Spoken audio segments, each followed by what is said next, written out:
మరి ఇంత సుగుణాభిరాముడు మరి లవ్ లో ఎలా పడ్డాడు సార్? ఎవరు వాళ్ళే లవ్ లో పడతారు. అవునా? అన్ని ఉన్నట్టు చాలా ఆలోచిస్తాడు. వాడికి ఒక స్కెచ్, ఒక ప్లానింగ్, ఒక పథకం అన్ని ఉంటాయి. మనకే ఏం తెలియదు అసలు. మరి ఓపెన్ గా వెళ్ళిపోతాం. మరి ఎలా లవ్ ఎలా?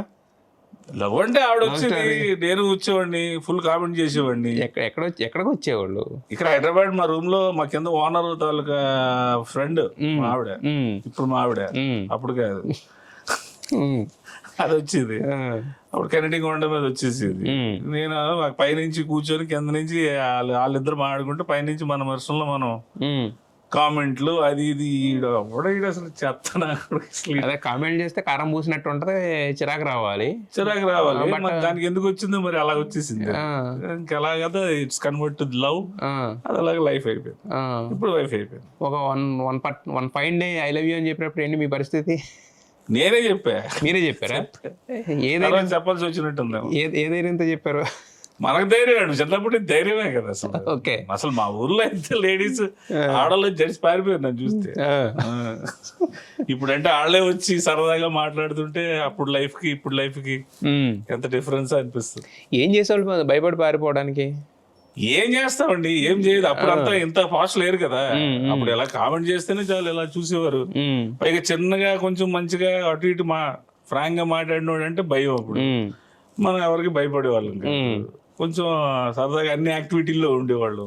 డాన్సులని, అవని, కాలేజ్ అని, అదని, ఇక ఊర్లో వినాయక చవితులని, భోగిలని, పండగలని, అవని ఇవని యాక్టివ్గా అన్నిట్లో ఉండేవాళ్ళు. సో అన్ని దగ్గర తగులుతూ ఉంటాం కాబట్టి ఒక చిన్న ఇంప్రెషన్ ఉండేది మన మీద, యాక్టివ్గా ఉంటాడు. అదే మీరు చెప్తుంటే నాకు ఎందుకు మిర్చిలో ఆ ట్రాక్ గుర్తు వస్తుంది. పైనుండి కింద బ్రహ్మానందం గారి మరదల్ని లవ్ చేస్తారు కదా, అలాగే ఆ ట్రాక్ గుర్తొస్తుంది. మీదేనా అది? అంతే అనుకోండి. శివగారికి ఏమైనా నప్పించారా మీరు? ఎవరు?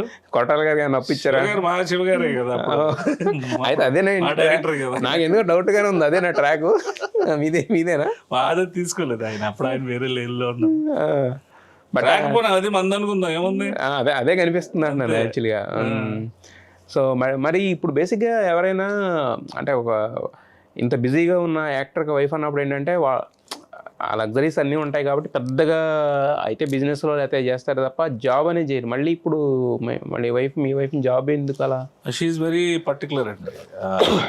సినిమా అనేది మా ఇంట్లో తనకైతే చాలా సార్లు రాజమౌళి గారు, రమా మేడం గారు, వల్లి మేడం గారు, మీ మిస్సెస్ తీసుకురా శ్రీను అని అన్నా సరే, నేను ఎంత బలవంతం చేసినా అంటే ఒక విధంగా తనే నాకు చెప్తే షై అని చెప్తుంది. భయం, అంత పెద్దోళ్ళతో నేను ఎక్కడ వస్తాను, నేనేం మాట్లాడతానని భయం ఉంటుంది తనకి. అది రాలే.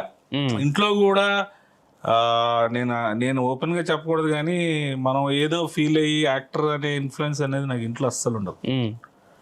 నన్ను వాళ్ళకి అమ్మగట్టినట్టు ఇంకెవరు అసలు అంత లైట్ గా ఎవరు చూడరు కూడా. ఏ యాక్టర్ కూడా అలాంటి దుస్థితి రాకూడదు. మా కూతురు అంతే, మా ఆవిడ యాక్టర్ అది బయట. అండ్ ఈవెన్ ప్రభాస్ గారితో నేను ఎక్కడికి వెళ్ళినా, అబ్రాడ్ వెళ్ళినా, అయ్యన్నా ఏమి చెప్పినా సరే వాళ్ళ పని వాళ్ళదే తప్ప ది డోంట్ ఇన్ఫ్లుయెన్స్. అసలు ఇన్ఫ్లుయెన్స్ అవ్వదు. She never. అండ్ తనకి ఇండివిజువల్ గా ఉండడం చాలా ఇష్టం. యు ఆర్ జస్ట్ శ్రీను అంతే to her, not Prabhas, not so great actor, ఇవన్నీ లేవు. ఇప్పుడు నువ్వు యాక్టర్ గా ఉన్నావు, బయట ఏం జరుగుతుందో, వాళ్ళు ఏం చెప్తున్నారు, వీళ్ళు ఏం చెప్తున్నారు, అవి కూడా పట్టించుకో. నథింగ్. అసలు నువ్వు ఇంటికి వచ్చినాక బాగున్నావా లేదా, ఇంటిలో కరెక్ట్ గా ఉన్నావా లేదు, తన నచ్చకపోతే మాట్లాడదు తప్ప అది గొడవ చేయడాలు అవి ఇవి ఏమి. అండ్ షీఈస్ వెరీ, ఆ విషయంలో నేను ఇంకా ఐఎమ్ వెరీ కంఫర్టబుల్. మరి మీ పాపతో ఎక్కువ ఫోటోలు పెడతా ఉంటారు మీరు? అదే అంతే, ఇంకా వాళ్ళిద్దరు ఫ్రెండ్స్. నేను ఇంట్లో కూడా నేను ఎక్కువ టీవీ కూడా చూడను. నా బెడ్రూమ్ లో నేను వెళ్ళిపోయి నేను క్యాండీ క్రష్ ఆడుకుంటుంటాను, ఎవరో ఫ్రెండ్స్ తో మాట్లాడుకుంటాను, పడుకుంటాను, మార్నింగ్ షెడ్లు ఆడుకుంటాను, నా పని తప్ప. ఈ ఇంట్లో ఈ టీవీలు గీవీలు ఇవన్నీ ఏమి ఉండవు. బట్ ఫ్యామిలీ బాండింగ్ అనేది ఒకటి ఉంటుంది కదా సార్? సండే ఉంటుంది మాకు. సండే వీకెండ్ అంటే ఆవిడకి వీక్ ఆఫ్ సండే ముగ్గురం కలిసి లంచ్ చేస్తాం. ఎక్కడికైనా వెళ్ళాలంటే ఈవినింగ్ విల్ గో అవుట్. అంతేగాని ఇంకా మిగతా రోజులు ఎవరి పని ఆడలేదు, బిజీ ఆడలేదు. ఏకాకి, ఇంట్లో ఉండే ఏకాకి మీరు ఒక రకంగా చెప్పాలంటే అంతే. ఎస్. అయితే మీరు అంటే పెళ్ళి అంటే బేసిక్గా సెటిల్ అయినా కూడా సినిమా ఇండస్ట్రీలో ఉన్న వాళ్ళు పిల్లలు ఇవ్వాలంటే కొంచెం ఆలోచిస్తారు కదా. మరి మీరు సెటిల్ అయిన తర్వాతే చేసుకున్నారా? బట్ అప్పటికి సెటిల్ అవ్వలేదు. సెటిల్ అవ్వలేదు, వర్షం కూడా రిలీజ్ అవ్వలేదు. మరి ఏ ధైర్యంతో? తనకేంటంటే ఒక నమ్మకం అంటే అంటే బేసికల్గా ముందు చిన్నప్పటి నుంచి బొట్టు పెట్టుకొని మంచి మాట్లాడి మార్నింగ్ గుడికి వెళ్ళి వచ్చేసి నలుగురితో మాట్లాడకుండా మంచి మాటలే వాడే మంచోడు అనేది నేను నమ్మను, మా వైఫ్ నమ్మను. యూ షుడ్ హ్యావ్ ఇన్సైట్, ఏదైనా లోపల అనేది ఒక క్యారెక్టర్ అనేది ఉండాలి. ఒక మనిషి కోసం మనం ఏదైనా చేయగలవు, వీడు మూర్ఖుడు, నమ్మితే ఏదైనా చేయగలడు, వీడికి బయట వేరు లోపల వేరు అనేది శ్రీనోద. ఎలా తెలిసింది అంటే తెలిసిపోద్దండి. అదే ఇప్పుడు మీరు చెప్పిందే ఆ పాయింటే. అంటే ఒక మనిషి నమ్మితే ఏదైనా చేస్తాడు అనే ఒక ఇన్సిడెంట్ ఏదైనా జరిగితే కదా వీడు మన కోసం చేస్తాడు. ట్రావెలింగ్ లో చెప్పేది తను అనేది, నువ్వు సినిమా నువ్వు రేపొద్దున మన ఇద్దరం నువ్వు పెళ్లి చేసుకుంటావో లేదో నాకు గ్యారంటీ లేదన్న. నీకు లేదేమో నాకుంది, నీకు లేదేమో నాకుంది. నువ్వు నన్ను నమ్మితే నేను నీకు చేసుకుంటా, మరి నీకు లేదంటే నేనేం చేయను. నీకు లేదు కాబట్టి నేను వేరే అమ్మాయిని చేసుకున్నప్పుడు నువ్వు ఏదైనా చేసుకో, అది అందులో నీకు ఆ ఫుల్ స్కోప్ నీకు నేను ఇస్తున్నా. నేనైతే ఐఎమ్ ఫ్రీ, ఐఎమ్ పర్ఫెక్ట్ అనేది నేను మాటల్లో చెప్పాను, కానీ తన జాతరలో తెలిసిపోయింది.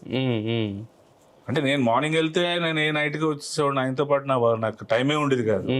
ఇక బయటకు వెళ్తే ఆయనతో షూట్కి వెళ్ళి బయట నాకు ఉన్న టైంలో తనకు తెలిసిపోయేది. ఆ వర్క్ తప్ప ఇక లైఫ్ అనేది నాతో అనుకుంటున్నాడు తప్ప ఇక వేరే అవకాశం ఇడికి లేదనేది తను కన్ఫర్మ్ చేసుకో. మరి ఇంట్లో వాళ్ళు ఎలా ఒప్పించుకున్నారు? ఇంట్లో వాళ్ళు మా నాన్నగారు నాకు అసలు నాకు ఎప్పుడు అక్కడ అటు సైడ్ వాళ్ళు అసలు నన్ను అబ్జెక్ట్ చేయలేదు అసలు. ఆవిడకి తను eldest of the family, I'm the eldest of my family.